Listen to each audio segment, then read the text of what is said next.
Chad Aleo, man. It is super, super, super nice to have you on here. Yeah. Hey, Baker. Pleasure to be here. Good to see you again. And Yeah. yeah, I'm excited to talk something that I love, and I know a lot of people on this podcast love, which is sales. Yeah, absolutely, dude. So, like I was kind of telling you before, I think the majority of my listeners are either practicing sales, like in their own businesses, or in some sort of a sales role, or they're interested in it because I talk a lot about just the psychology of sales, and I teach that a lot inside of our software company. Mike and I think you met Mike as well. Yeah. Mike and I software company and coaching companies and all sorts of stuff. So this is going to be something that I'm super excited to talk to you about and kind of just pick your brain on, but it's also going to be something that I think a lot of people are going to really enjoy just hearing more about how someone such as yourself views the game of sales, which is really what it is, right? It's a game, and it's something that you have to look at it as such because there's a lot of rejection. There's a lot of Sure. stuff that goes on that you have to be resilient in, and that's a lot of the stuff we're going to talk about today. So, first, I want to start off. Where did you get your start in sales? Yeah, great question, and I love going back to this because I didn't work for like your traditional sales job. Most people they think corporate sales or worked for some big organization and learned how to be an SDR and did some cold calling. That wasn't the case. So I did the most purest form of sales that most people have heard of, but most people don't want to do. I started as a door-to-door salesman. Yep. And to give you just a little bit of context, that was with a company called Southwestern Advantage.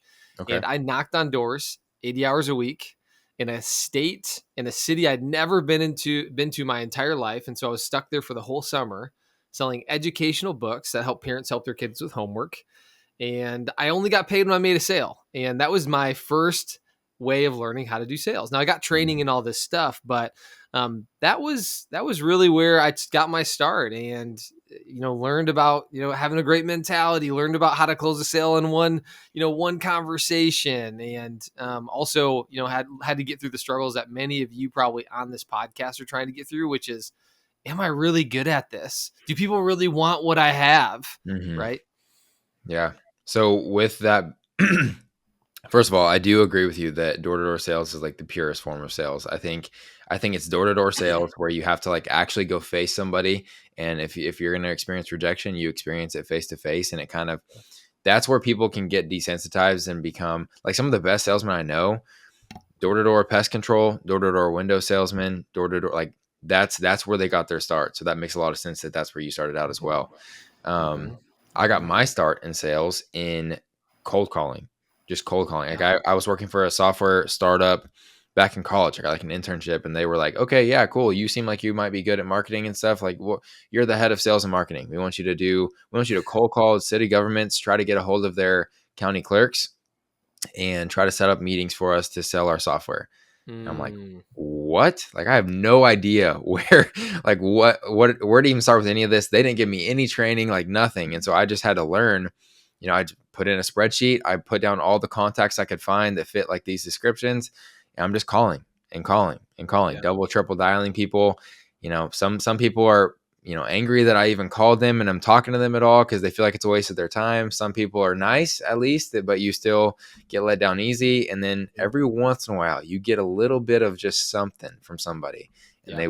they'll book an appointment, right? Yeah. Or they'll close a small sale, and you're like, Sure. okay, like breath of fresh air, and now back to rejection. So how Yes. did you deal with that early on?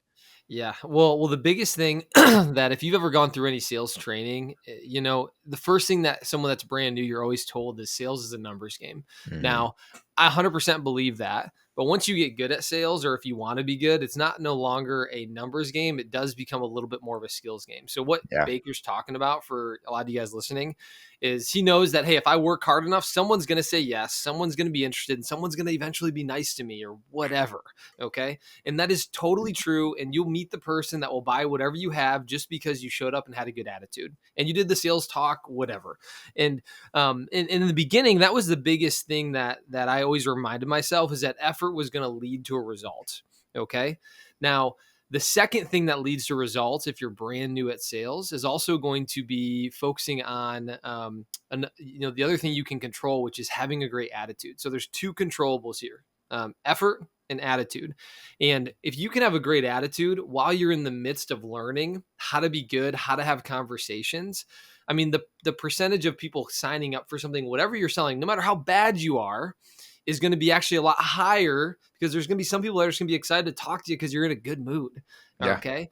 And they're going to feel that energy, and they're going to be sucked in. They're going to want to listen to you and be inspired or whatever. And so those are the two things that I've always focused on in the very beginning. So it's, hey, always telling myself that, hey, the harder I work, the luckier I get. Or showing up, with someone brand new, even though if someone was extremely rude to me right before I showed up to this next door, like, I don't need them to know that happened, and I don't need Yeah. to drag that situation with me. Because in door-to-door sales, and I think this is why I always say it's the best way you can learn sales.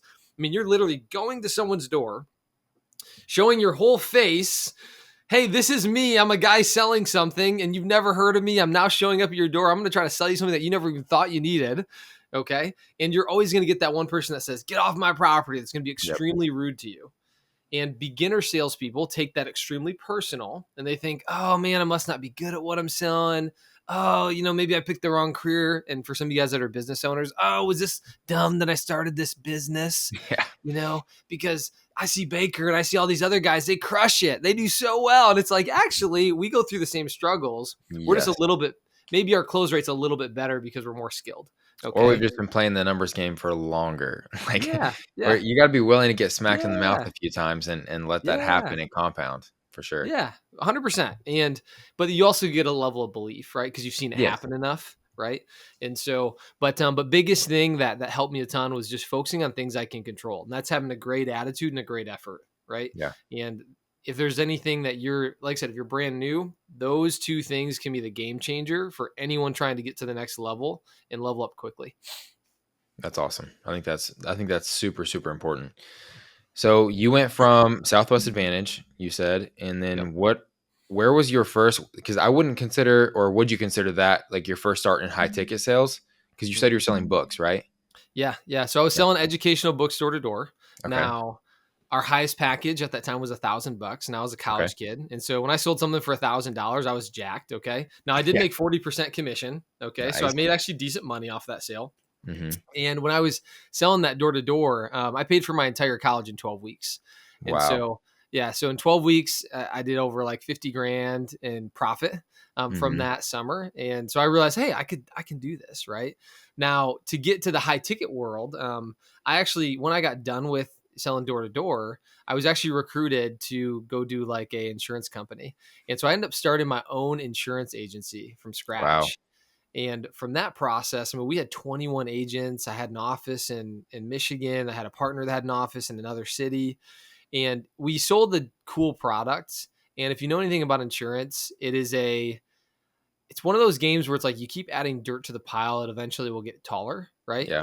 And as we were growing, it wasn't something I felt like I was really passionate about. So I did that for 5 years. Like, I wasn't like I would do it for 5 months and quit. It was like I did it for 5 years. I built a team. I had people going, and I decided, hey, I'm going to do something that I feel a little bit more excited about. I wanted to get into the online space, and so I decided to sell my book to my partner. And he's like, "Are you crazy? Like, we could be here at this time or whatever." And I said, "No, I just thought I don't want to do this anymore."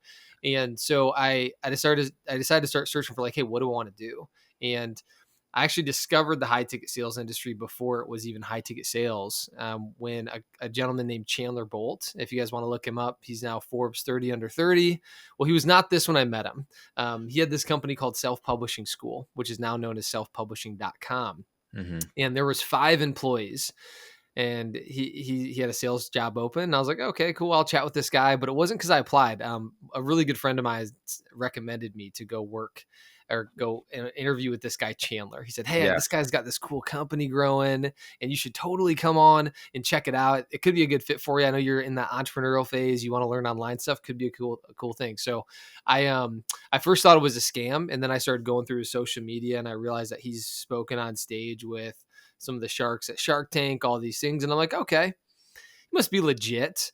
And so I came aboard, and I mean, when we started, our offer was like 3K, Hmm. and not a ton of money, but it was still considered a high ticket sale, right? And I think this was even before the industry was known as high ticket sales, Yeah. right? And from that process, we were doing 50K a month when I started. And I mean, when I got to the place where I was ready to leave that company, I mean, after 5 years being there, building the sales team, doing Inc. 5000, we were doing close to over 1.2 million a month. And so Wow. we've grown a ton. And so I've led a team, but also I've still sold as well. And I know that's how I met you, Baker. You Yeah. got to see me Yeah. speak on stage as a partner with the company, Hmm. and we sat down together. And so it's a really cool journey. But at the end of the day, it was realizing that, hey, high ticket sales isn't so much about selling something that's expensive. That's not why I liked it. It was more because I got to sell something that people wanted, right? Versus Hmm. being in an industry where you have to sell something to someone when they're not even looking for it. Does that make sense? That makes a lot of sense. Absolutely. So that is the true joy. And so a lot of you on this call, I'm assuming you have a high ticket business or you have an offer, whether it's fitness or whatever. And the people that are coming to you, they already want your help. Hmm. It's just your job to give them the confidence to invest in working with you. And Yeah. that's a fun conversation. It's really hard to go knock on someone's door and try to sell them something they've never thought about buying. And so Yeah. high ticket sales really is a feel good sale at the end of the day. But that's how I got started. No, I love that. And we have this kind of saying that we say a lot with our coaches that we're teaching on sales and everything is people want to buy, but they don't want to be sold, right? Mm-hmm. And a lot of our Right. coaches have the fear of being the sleazy car salesman type Yep. of like they don't feel comfortable in it is because they're looking at it in that light. And if you the salesman are looking at it in that light, like how do you think that's going to come across on the other side of a call where somebody's like watching you squirm and try not to be Mm-hmm. this thing when instead of like if you just showed up, if you don't know anything else about sales, if you just showed up in a frame of mind of wanting to help this person get to Sure. their end goal, you're gonna do just fine. Like if you Yep. even if you don't know anything else about objection handling and all that stuff, like if you can just show up and be somebody ready to help somebody else achieve a goal that they came to you to achieve, you're gonna be great. Yes. Um, and that's where you it can kind of be fun, like what you're talking about, and it can be super fulfilling, and it can be something that you can add these skills to just get even better at it. But you feel like you're making a difference at the end of the day. Would you say that's kind of accurate? 100%. Yeah. Mm, It is about showing up, caring, and we hear that a lot, right? What does that actually mean though? And I think a lot of it, instead of thinking your sales conversation is a script, because a lot of people are thinking like, "Oh, I got to follow the script, I got to do this stuff." yeah. I like to call the conversation structure. And really, you should be asking specific questions that allow them to obviously trust you. Trust is like being likable and all these different elements. We can go into that if you want to ask questions about it, but No, I the think big yeah, that was one of the things I had actually, and we can hop right into that. Is your cycle, your format for the cycle of conversation structure. I love that, and I think it'd be very valuable. Yeah, and that was kind of just what I was leading into was, Yeah. if you want to feel like you're not really selling people, the format that I teach is number one, obviously got to build some rapport. Okay. Building rapport is getting them, like I said, you got to get them to like you at some element of the process. And people like people that one have a good attitude. They Mhm. don't like people that sound like they just woke up on the couch or in a bad mood because they're having a bad day. Yeah. But then number two, that they can make a quick connection with. And so a very simple way to make a quick connection with someone right out the gates is like, "Hey Baker, where are you from?" Mhm. From in a sales call, Baker says, "Oh, I'm from California." Now, if I've been to California, I'd say, "Oh man, I've been to California. I love that place." Where specifically in California? Right now, I'm creating some sort of a form of a connection. Now, if I've never been there, I might just say, "Oh man, I've always wanted to go to California. What are your places that you recommend that I should visit?" Right Yeah, now, we're just what's the talking weather small like right talk. now, that Correct. type of stuff. It's just small talk because you don't want to just go right into a sales conversation because then you're definitely a salesperson, right? So you can figure out what your small talk is, whatever, that's just an easy one for anyone on this call. Then from there, you're going to go into really setting the frame of the call, okay? And letting them know like why they're there. Most of the people that are booking calls with you guys, they booked a call on their own. And so I Mhm. just like to let them know and set the frame that, hey, Baker, thanks so much for, booking a call. Just so you know a little bit about what we're going to talk about today. I want to dive into your goals. I want to talk about your challenges and then really talk about, assuming that everything that we share is a good fit, talk about how we could help you achieve those. Does that sound good to you? Perfect. It does? Great. So then from there, I demonstrate the product and then, of course, you close. Now, Mhm. key thing here is that the sale is not made in answering an objection. The sale is not made by twisting someone's arm, forcing them to buy. The sale is actually made in the discovery phase. And so I talk a lot about this in my book.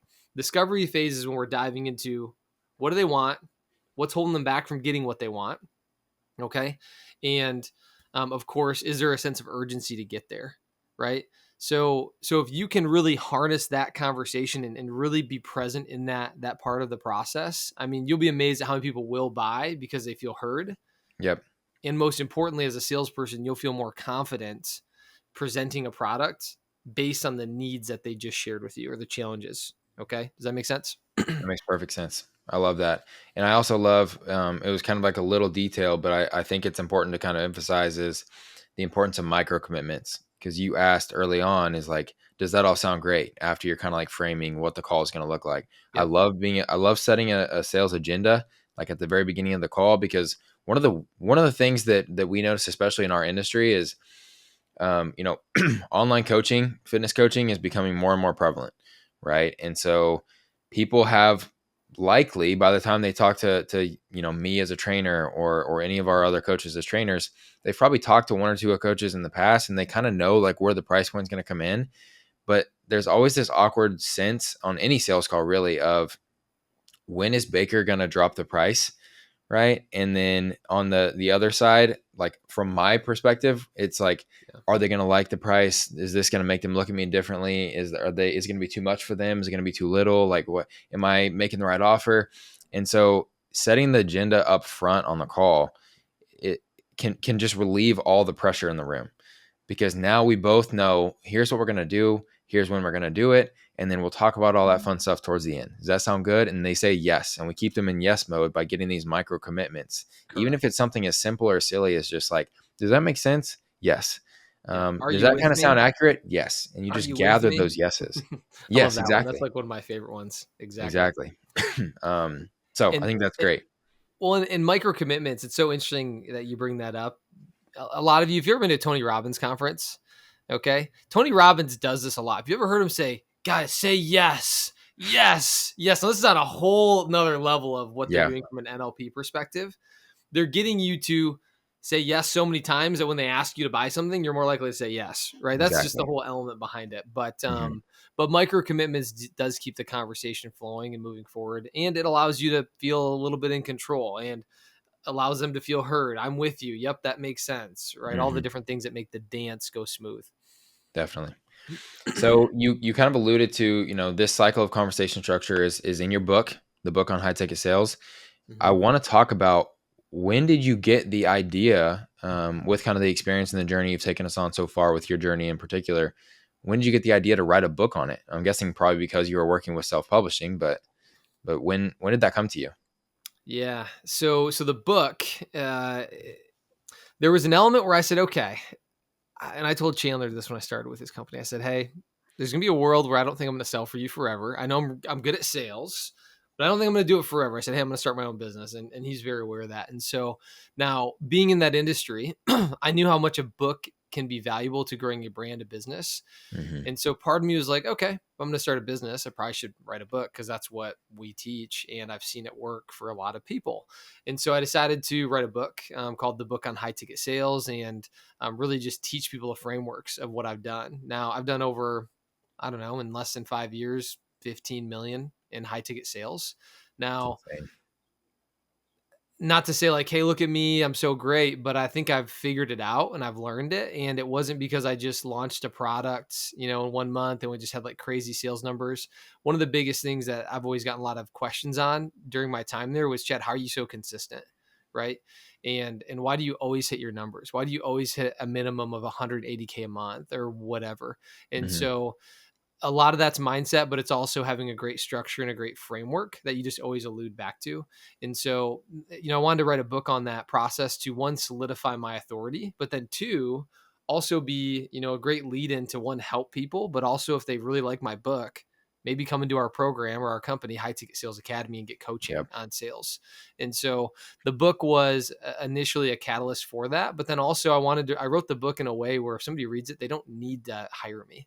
Hmm. Okay. So it's actually a book that's meant to help people, not just get them into my ecosystem. All right. But, and it's gotten some good reviews, and it's definitely selling well, which I'm very thankful for. But I would say biggest reason I wanted to write it was definitely that element of impact, and then of course, like I said, authority was the biggest thing. Yeah. So did you have, because I feel like a lot of people, myself included, and I expressed this to you whenever you and I were talking about the Yeah. potential of, you had this great line at whenever you were speaking at Coaching Con where you were like, a lot of you might have people that have told you, hey, you should write a book. And as soon as you said that, my wife and sister, who were both sitting next to me, both like turned over and looked at me and like did one of those. And I was like, Yeah. okay. So then I went back to the booth and like scheduled an appointment with you. But I've got definitely, I'll admit, like a little bit of imposter syndrome around, like what do I have that I could teach people on, right, and put into a book, because a Mhm. book feels like, Mm. even though I'm putting out these hour plus long podcasts every week, I'm putting out hundreds and thousands of hours of myself on social media and all that stuff from a authoritative, and I'm doing air quotes if you're listening on an audio platform, perspective. A book just feels like a very huge step. You know what I mean? So how did you Yeah. overcome that from an imposter syndrome perspective? Did you deal with any of that? I think that's a great question. And whether it's a book, a business, it's so interesting because I think the reason that we get to that place of imposter syndrome is because we're worried about way more people than really the people that matter and what they're going to Yeah. think. Okay. And so to answer your question, though, I did have imposter syndrome, and it took me a while to write my book because of that. Now, what helped me overcome that was realizing that, okay, my book is not written for Grant Cardone. If anyone Yeah. doesn't know who Grant Cardone is, he's a, he talks a lot about sales as well, and yada yada yada. He would never read my book. He has no reason to. Okay. Hmm. My book is written for someone that's, one, trying to get better at sales, that feels very inconsistent, doesn't have a process, and hasn't made over 400K yet as a salesperson. And Hmm. they're doing a one call close. Like, that's who my book's for. It's not for someone that's crushing it at life and figuring it out. It's like, okay, I want to help the person that I know I can help, that I feel like I am, 3 to 5 steps ahead of, Yeah. essentially. And when I just really got clear on who that was and that's who I was writing it for, it kind of blocked all the noise of the other people that I was more worried about. Okay. So there was Hmm. that element where it was like, okay, knowing who my target audience was and who I'm writing it for makes a huge benefit or difference. But then there's also that element where at some point, you just get to this place where you realize, if not now, when? And we can think about writing a book, we can think about starting that business, and at the end of the day, it's all about just getting started and seeing what happens. And Definitely. for my book, it's got over 300 reviews on Amazon. I looked a couple days ago; it was number 2 in business consulting category. But when I was in the imposter state, I never thought any of that was possible. Yeah. And I would have never seen the result if I never would have started. But again, I think what gave me more confidence was just realizing who I want to read the book at the end of the day. Because if I know I can help that perfect person, then that's all that matters. I don't care what anybody else thinks that doesn't need it, because I didn't write it for them. Right. Hmm. Yeah, I think that's really powerful. And it makes total sense, because that's a lot of the same stuff that we tell coaches as far as putting themselves out on social media. Is they're like, well, what makes me, like, how can I share these things, and Yeah. gonna make somebody listen to me? And it's like, somebody might buy your book on sales, somebody might buy one of the other thousands of books on sales just because Yeah. they really like how Chad does things, right? Yeah. And they really might like how maybe Grant Cardone does things, and so they're Yeah. gonna go the direction that they want to go. But you're writing it for that person that, kind of as you're describing, is like the younger version of you that you can Yeah. help get Yeah. to where you're at now. So I Yeah. think that's super powerful. Yeah, yeah. And then I think there's also an element of having a system, right? When you work with professionals in anything, your Hmm. confidence goes up because there's someone else leading you that's been there before, right? Versus you just trying to figure it out on your own. Because at the end of the day, you can DIY stuff, and Totally. it's going to take you 5 times as long, or you can just pay someone that knows what they're doing to help you get the result that you actually want at the end of the Yep. day. Yeah. How long did it take you to write it? You kind of said it was a long process. So it took me actually 50 days to write my draft. Okay. Now, I see your That eyes seems getting that big. seems pretty quick. You're like, whoa, 50 days. How did you do it? And so it's so interesting. Everyone always has that reaction. They're always they're like, how did you, what, 50 days? And really what it comes down to is its consistency. I put aside 2 hours a week, no joke, and I just committed to doing it on those 2 hours every single Saturday morning from 5 to 7 a.m. There was Mhm. a couple Saturdays I think I did 3 hours just because I was in a flow, Yeah. but I just did what I set out what I was going to do. Now my book is not 200,000 word novel, nothing like that. It's a 40,000 word self-help book, which most self-help books range between 40 maybe 50,000 words. They're designed to be a quick read because someone wants to read it and they want to learn something and then they want to be able to apply it within the same month that they read it. They don't want to read a book for 8 months, okay, and then be able to go apply it, right? Mhm. So that's the element. Obviously depends on the type of book, but just like anything in life, I mean, business, relationships, whatever, writing a book, it comes down to an element of just consistent effort, because consistency wins at the end of the day with anything, and just doing what you said you're going to do, even when you don't feel like doing it. And trust me, there were moments where I was like, man, I would much rather sleep in this Saturday and, go to the zoo with my family and do all this Mhm. stuff and get all, whatever. But I just still I just worked on it because I said I would. And then I looked up and my draft's done. Now, that doesn't mean it was published, but my draft was done, ready to do a self edit, go to an editor, all that stuff. Yeah. Wow. That's awesome. And Hmm. that does make sense. I mean, I'm always surprised. Hormozy talks about this a lot, but I'm always Sure. surprised with, I fell victim to a little bit of influencing and got one of these little timer things, where you can just set a timer. And I'm always amazed. Yeah. Yeah, exactly.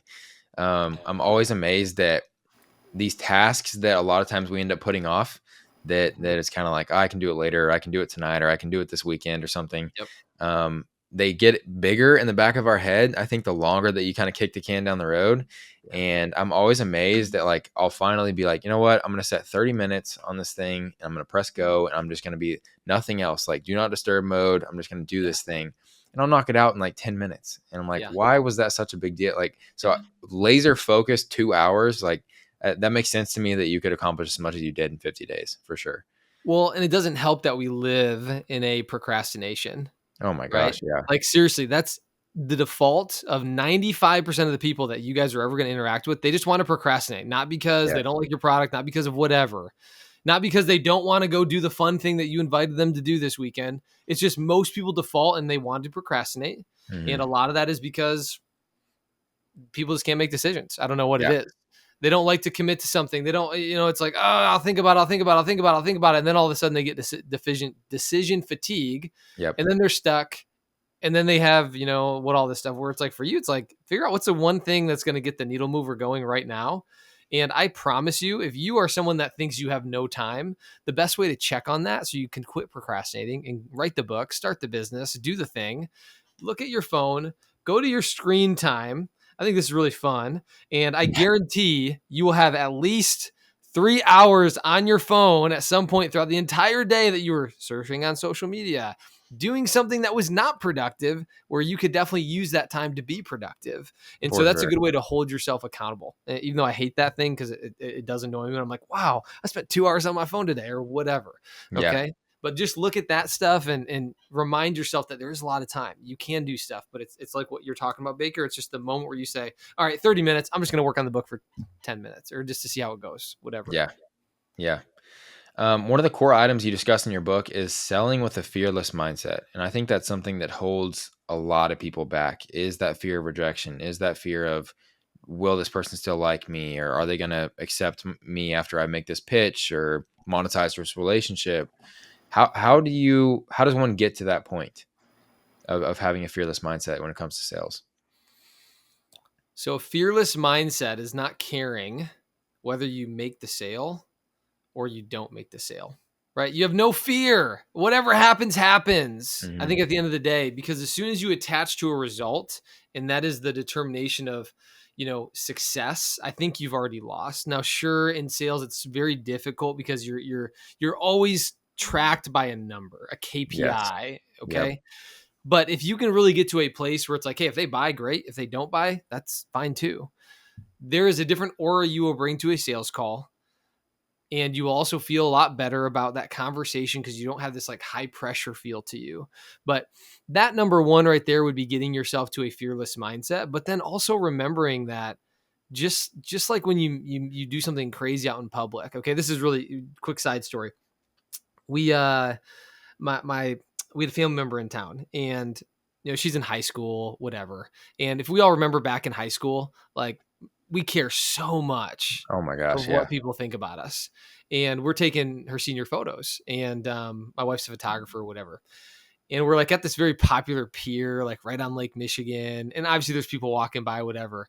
And she was like really excited to get these pictures taken. And we're starting to take the pictures. She's just like, what do you want me to do? Like, acted so awkward, like didn't want to smile anymore. She's like, people are looking at me and all this stuff. And it was just so funny because she's younger. So, obviously give her a little bit of grace. Yeah. But the reason why I share that story is sometimes, the reason why people have a fear mindset is because they're so scared of, what is this one person going to think of me? Okay. Do they see me as a salesperson? Am I going to come across as pushy? Yada, yada, yada, yada, yada.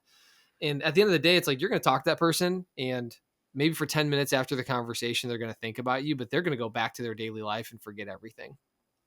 Okay. Yeah. And so realizing that, you are not that important, and really you're just helping someone in their journey at the end of the day.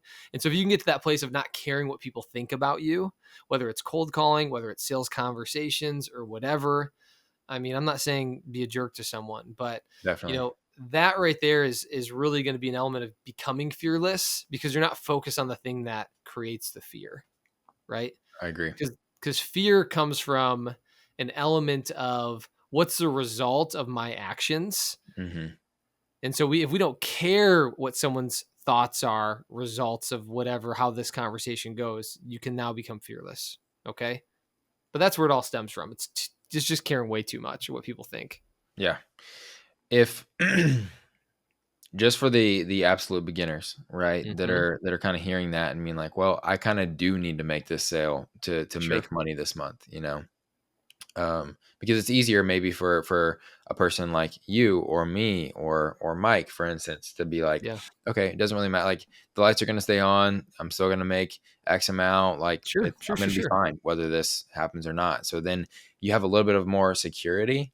Hmm. How do you recommend, or what are some tips or tricks that you might have for people when they're starting out? They're trying to Sure. build their business. They're trying to get their first sale. How do you not be attached mentally to that result?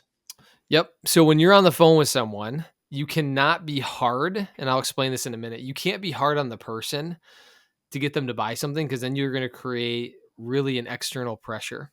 You Yep. need to be hard on the problem. And if you don't really get clear on what the problem is, and if you're a fitness coach, someone that's been yo-yoing on the weight train for 10, 20 years, and they just can't figure it out, and yada, yada, yada, they wish they were 40 pounds less. That's what you need to be hard on.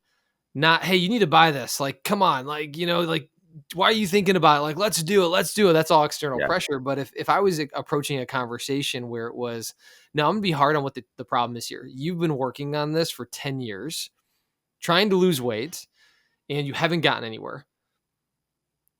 And so my gut is telling me you need a plan and a system, or else the next 10 years are going to be the same, if not worse. And if all my program does is finally help you lose an extra 10 pounds, 15 pounds, can you see how one that's going to give you more confidence? Can you see how one that's going to help you become the person that you want to become, or at least take the next step to get there? Yes, of Hmm. course. Well, then let's get started, because I know you want more out of your life. Like, give yourself an opportunity to make a change, because right now you're aware of it. Now we got to take action to get there. And so if you're coming at it in that way of like, hey, I'm your coach, I'm here to help you. Hmm. This is the problem. Let's put the pressure there. Then I think you're going to have a lot more fun when I would say selling people, but with it, with a good heart behind it. Yeah. Right. Because I you love almost that. want these calls to feel like a coaching call, Hmm. because that's the challenge. And sometimes that's what you have to break through on. And so if you're in that place of like, oh, I'm just starting, like, I feel like I'm like putting all this pressure on people. Like, again, it's be hard on the problem. Right. Yeah. It is in their best interest. If someone is 400 pounds on the phone with you and you're scared to tell them, hey, I'm going to be honest. Can I be honest with you about something? And I really, no disrespect, but you said you're 380 pounds, correct? Okay. And you've been trying workout routines for how long? 10 years. Nothing's worked. Well, I'm if you are really looking for a process and a plan, I know for a fact that my program can do XYZ because we've helped person. Mhm. And I feel like I'm doing you a disservice if I don't help you take a next step to become healthier, happier, because there's so many things that you'll unlock besides looking great. And so if you're just honest with people, I mean, at the end of the day, they will appreciate that and you Yeah, will feel good. And if someone doesn't buy, hey, at least you gave it your all, right? At least you were, there's a fearless element to it, but that's what they want to hear. They need someone that's going to push them a little bit. And if you totally. can attack the problem, not the person, then you'll close more sales. So that would be my advice on closing your first deal, is just like having that mindset of how can I really, really help you and put the Mhm. pressure there. If that makes Yeah, sense. and I think that's I'm grabbing this little sticky note that I have on my I think pressure on the problem, not the person is super powerful kind of reframe. I've got this for those of you guys on video, you can see this. It's just like a little sticky note. I don't know if you actually can see it. But it basically just says people love to pay me money. It's kind of like a Mm, pre-frame mm, before you hop on your sales calls. And it's sure. something I got from Alex Ramosi listening to him at Coaching Con 2 years ago. Yeah. And it, basically he just said, if you can look at that before your sales calls and just set yourself in that type of a mindset, how much differently do you show up? You're not showing up from a place of lack or desperation or I have to Mhm, close this next mhm, call. It's like, mhm. no, this person would love to pay me. I just got to help them navigate their own internal hurdles on how to get to where they understand I can do the thing. Right? I just have to help them come to this solution where they understand paying me is going to get them XYZ, Yes. and that's where you show up from. It's just a place of helping and just lending out your hand of like, hey, grab my hand, I'll take you through this process. I know it can be Yep. scary, and, Yep. and that can help as well, just as a pre-frame, because it's at that point you're just trying to help the person come to a solution. You're just Correct. showing up as a helping hand. Correct. um, I know only have a few more minutes Oh, here. I cool. want to make sure that Yeah. you can kind of plug or talk about High Yeah. Ticket Sales Academy. What is Sure. the business that you've built there? How can people get plugged into it? Sure. Yeah. So High Ticket Sales Academy. What we do is we train closers. Okay. People that whether they're trying to get into the industry, they're trying to get better at high ticket sales. And then of course we place them with companies that are trying to scale closers. But also we have a lot of coaches that come into our program. They're just like, hey, I'm closing sales right now. I need a good system. I need coaching and I'm looking for more of a process. And so essentially, if someone wants to come into that process, you can go to chadaleo.com/apply. You can actually apply for our program, or you can go to highticketsalesacademy.com. We got trainings, resources. You can also buy my book, The Book on High Ticket Sales. There's a lot of resources in that as well. So, but essentially, we're helping you guys get better at sales. And then, of course, as you scale your business, helping you have good closers, people that you can just slot in, because at the end of the day, you probably don't want to see yourself being the salesperson forever. So, hey, let's give you someone that can take over your job and allow you to focus on other things as you slowly scale. But chadaleo.com/apply, or you guys can go to highticketsalesacademy.com and there should be an apply page there as well. I love that. I got one quote for you since we have a Yeah. few extra minutes, and then Yeah. I also have a question that I always ask everybody. So first of all, I have the quote. I'm going to throw it at you, and I want you to kind of give me your 2 cents on it. Okay. Sure. So heard this quote the other day, and it was, "If you don't have a system for selling, you're at the mercy of your prospect system for buying." Where does your brain Mm, go when you hear that? mm. So we talk about scripts, conversation structures. Great salespeople are always in control. Okay. And I believe a great salesperson is like a great lawyer. And great lawyers ask questions they already know the answers to. So do salespeople. And so you need to have a sales system, a sales process, because really what you're doing in that journey is you're taking people on an emotional curve where, let's say I'm having a conversation. If you guys can see on video, we're slowly increasing. The emotions are getting up, getting high. Then we're going to go into their goals. They're getting really excited. Then we go to their challenges. We're going to bring them down a little bit. Then we're going to talk about how we can help them and get them more excited. And then, what's holding them back? Nothing. And then getting them back to a place where we can close them. Okay. Hmm. So you take them on this kind of emotional roller coaster. And with a sales conversation structure, you have to have something like that, because if you don't have control over the questions you're asking, if you don't have control over the way that you are conducting that process from start to finish, the prospect will feel confused. The prospect will feel like you're not as confident. They won't be as confident to work with you because you're just kind of letting them spitball, and they're going to say, well, what do we do next? How does this work? And most people want to feel led at the end of the Yep. day. And so you got to figure out, how do I lead them in a way where, one, it doesn't come across as salesy scripted, but then two, it can really exude confidence for them kind of going to the next process. So I believe in that quote 100%. I mean, I can't imagine trying to sell something or a product or a service without some element of a process that I'm always Mhm. following. Okay. At the end of the day. Yeah. Yeah. I think that's a great quote. Yeah, and it just allows you, like you said, to solidify that confidence, because if it's always changing and if it's always just fly by the seat of your pants, you're not going to be confident in all situations because you haven't encountered all the situations that could come up, because you don't have this system that you're following with these branches and different A/B tests that you've just ran 100 times before. So Correct. I think that's a big part of it. And if you Uh, want to scale, you got to have a yes. system that you can teach somebody else. Right. Absolutely.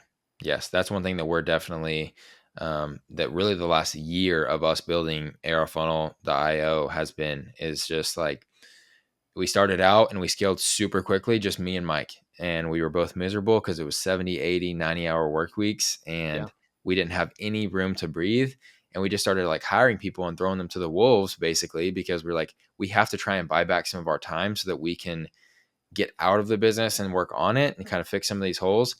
But we hadn't had the time to even create any of the SOPs that we needed to be able to scale it how we wanted to scale it. And Yeah. so these new people were coming in with terrible systems and just kind of like, hey, just do this thing. Like, please help offload some stuff. And we ended up sacrificing some good people, honestly, at the very beginning of the company, because we didn't have replicable processes to give them. And so the Mhm. last year of the company, it's been trying to clone our processes so that we can clone ourselves in these different areas of the Yes. company. And Yes. in sales, I think that's especially important, because if you need people that can sell as closely as you can, as closely to how you would, I should say, because that process is one that people are going to be able to put their own spin on, but it needs to be uniform throughout the company. So I think that's a great point. Yep. Playbook everything. I mean, that's Yes. one thing that I think I learned a ton from working at selfpublishing.com with Chandler is every system, anything that took more than 10 minutes, like create a playbook on it, Hmm. or a step-by-step standard operating procedure on how to do it. Right. Yep. So I think that's a good rule of thumb. Anything that takes more than 10 minutes, you should playbook it. Yep. And you should Love have that. people on your team rallying around playbooking stuff consistently. Love that. Okay. Last question. This is something I ask every guest. This is the Bamcast. So I'm going to ask you, Chad, what are you going to accomplish in your life by any means necessary? By any means necessary, what will I accomplish in my life?